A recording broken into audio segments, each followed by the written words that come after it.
we had the luck to work together last year, a year ago, and it was just a complete joy. And I absolutely love and respect you. And I'm really excited to talk to you about a John Osborne play.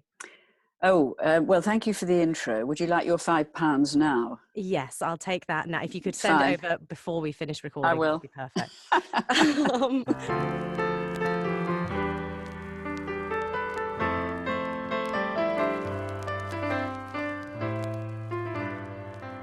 You are here today to chat about a speech from the hotel in Amsterdam, which is by John Osborne. And I am super intrigued as to why you've picked it. And you've been keeping it very mysterious and exciting, because it is, in fact, not a speech you have performed yourself, and is, in fact, a male character. Is it? Yep. So, yeah, give us a little background. I don't know the play at all, so I'm completely naive. What is the hotel in Amsterdam about? The plot of the hotel in Amsterdam is a group of actor friends who have been working on a film with a particular director that they all have big issues with. It's probably all about somebody that John Osborne worked with. Do we know? Have they traced it back to a particular person? Do we know? Yes, yeah, I think so, but I don't want to say because. Oh, boo! I think it's something one can look up. Okay, if you great. Need to. I don't fine. want to say it on air, and it It's may on be the unfair interweb. anyway. It's very subjective, and they find themselves in. They take themselves off for a weekend in Amsterdam to get away from everything, and essentially, it is one of the most, as is often described, it's one of the most inert plays you will ever watch, because essentially it's 6 people sitting on sofas talking. Right. There's very, very little action in it. And as only John Osborne knows how, the dialogue is enough to hold people riveted. Yeah. In this, the audience are an interloper. They're listening. And there's a window in other people's world. Yeah. And you take from it what you will. You take from it, if you like, the bravery of how brutally honest these people were being.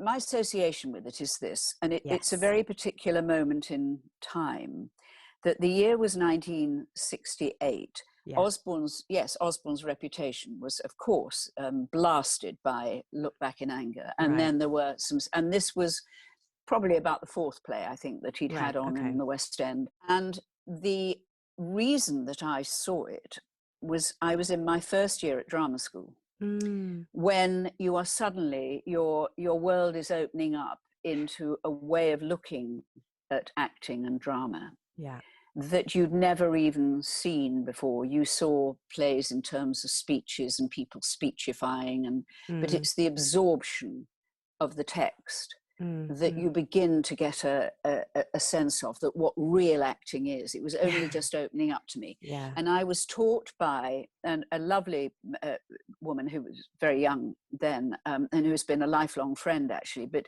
she was in the voice department, but she was also appearing in this play. Therefore, out of a sense of, because she talked to us about it a bit, we went to see it. Playing the role of Laurie, the sort of the central character, if you like, was Paul Schofield, who was absolutely one of my heroes.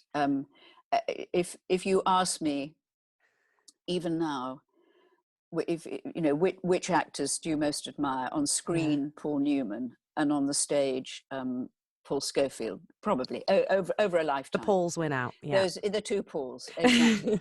And Schofield had this extraordinary ability to be camp and loquacious, and then take things to this absolute level of simplicity that I had never seen in my life. There is this moment on stage, and it was played in, as I said, Paul Schofield and Judy Parfitt played the woman who is married to somebody, one of the other partners. Right. And they're having a conversation in which they just happen, the 2 of them, to be left on stage together, alone. The others have all gone off to change or whatever.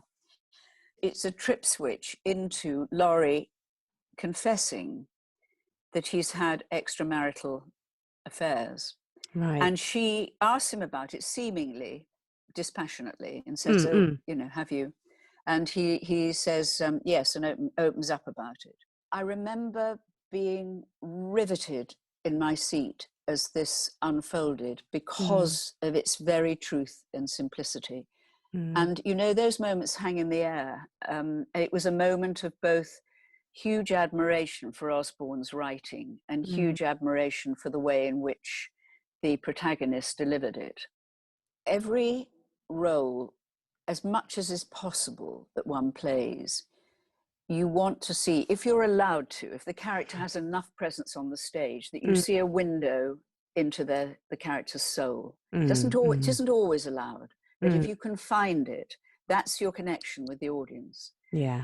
And with Osborne, who was a brutal writer in so many ways. Yeah. What this does is not just open the window into the character's soul, who would have told you might have got very tired of him by this point in the play because of his bitchiness and his ability with words to sort of, you know, override you with his facility. But this gives you a window into the character's soul, and most particularly into Osborne, because he could not have written this unless he'd felt it and experienced it himself. I appreciate John Osborne for what he's done for theatre, but I haven't been a massive fan of the work of his that I've seen. It hasn't struck me in my sort of heart.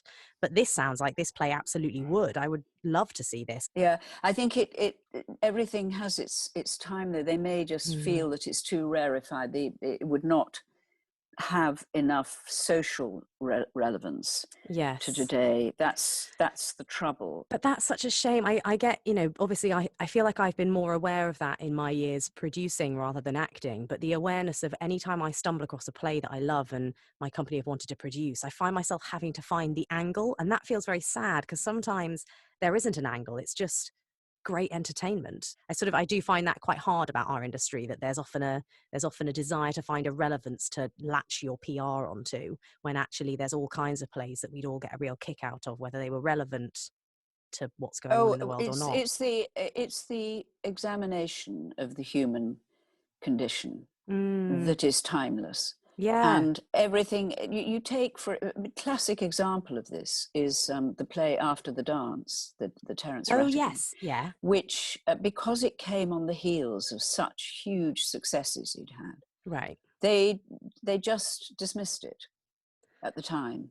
Gosh. And then it just did not hit whatever, you know, the context that the reviewers or the public wanted at the time. It was not quite there. And then that revival of it at the National a few years ago for the centenary was just one of the most wonderful things I'd ever seen. I mean, it's a fabulous production. Whatever you want to feel about Osborne, about the issues he had, how negative he tended to be, and so on, he was an absolutely brilliant writer.